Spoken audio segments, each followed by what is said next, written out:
अस्सलाम वालेकुम अल्लामा साहब, आप भी नज़र सानी के लिए अपील दायर करने का फ़ैसला कर चुके। आपने कहा है कि फ़साद फिल अर्ज़ को कुरान ने कत्ल से भी ज़्यादा बड़ा जुर्म करार दिया है। कुछ समझाएं हमें भी कि आप क्या कहना चाह रहे हैं।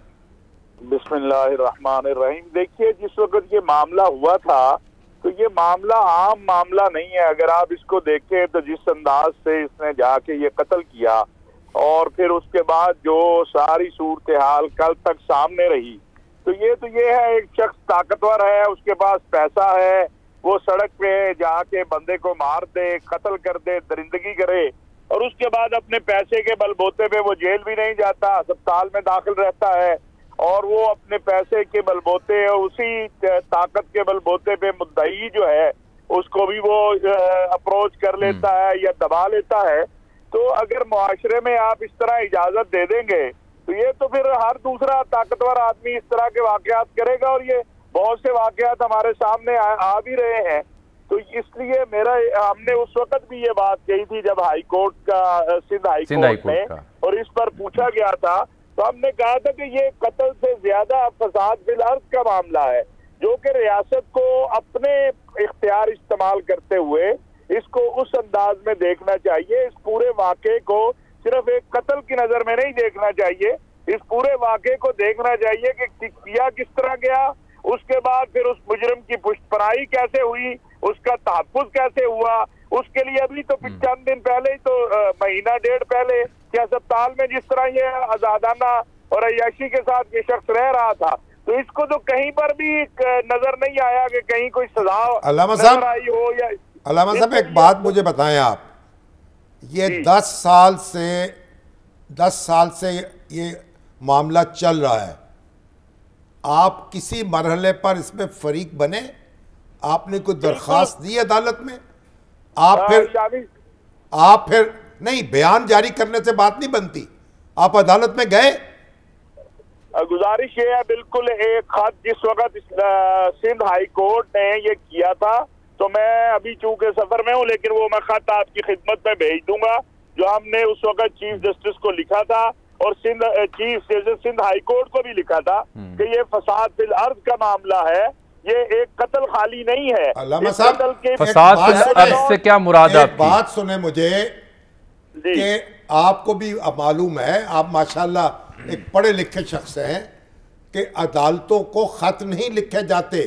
अदालतों में दरखास्तें दी जाती हैं और फिर जो आपका कानून है, जो दियत का और कसास का कानून है, उसमें ये बात लिखी गई है कि कौन सा कत्ल फसाद फिल अर्ज के जुमरे में आएगा और कौन सा कत्ल ऐसा होगा जिस पे दियत दी जा सकेगी। यानी ये कोई डिफाइन वहां किया गया या आपने कोई कोशिश की इसकी? शामी साहब, अगर आप इस केस के इब्तदाई जब इसको पहली बार बरीयत की तरफ ले जाया जा रहा था, तो अदालत के रिमार्क्स भी अगर देख लें तो उसमें भी इस बात का जिक्र हुआ है। और अभी जो चीजें सामने आ रही हैं कि इस केस का तो परसों ही हुकूमती साइड से नहीं हुआ है, जो सिंध हुकूमत की तरफ से आज जो मालूमात ज़राए अबलाग के जरिए आ रही हैं, तो इसको खाली दियत के कानून की आड़ में इस तरह किसी को छोड़ देना, मैं समझता हूँ ये भी मुनासिब नहीं है। अल्लामा साहब, ये दियत का कानून का इतलाक होना चाहिए। बात यह है, आप एक जज्बाती फजा पैदा होती है और उसमें हर शख्स फिर उसके साथ अपना अपना हिस्सा डालना शुरू कर देता है, लेकिन संजीदगी से कानून पर गौर नहीं होता, उसमें तरमीम पर गौर नहीं होता और देखा नहीं जाता कि इसमें क्या इम्प्रूवमेंट होनी चाहिए। ये बड़े संजीदा मामलात हैं, आपके बयान देने से या मेरे तबसरा करने से मुकदमे की नौयत बदल नहीं जाएगी। बिल्कुल दुरुस्त बात है जी, लेकिन ये है कि इस मामले को ही इब्तदा कर लें इससे ही, और ऐसे वाकयात का जो है उसको देखा जाए कि उसको किस तरीके से रोकना है आइंदा, और उसके लिए दियत का कानून जो है, क्या एक कातिल जो है जिसके पास इख्तियारात है, पैसा है, माल है और वो दबा लेता है और सरेआम डराते वो अच्छा, मैं कथा कलामी चाहूंगा आप दोनों से। सर शामी साहब, ये एक डॉक्टर ताहिर वास्ती साहब हैं, जिसके पास पैसा नहीं है, जिसके पास ताकत नहीं है, वो दियत नहीं दे सकता और उसके बाद वो लोग वो गवाह, तो यानी इसका मतलब ये हुआ कि दियत का कानून जो आया है वो अधूरा कानून है, उसकी वजाहत होनी चाहिए, उसमें अभाम है।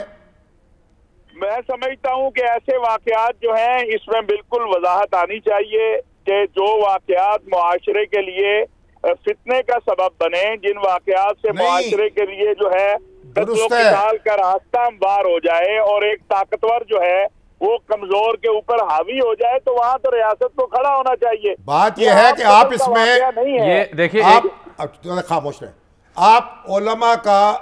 कानूनदानों का इजलास बुलाएं और तरमीम सजेस्ट करें जो कानून में, और ये डेफिनेशन सारी कानून में शामिल कराएं।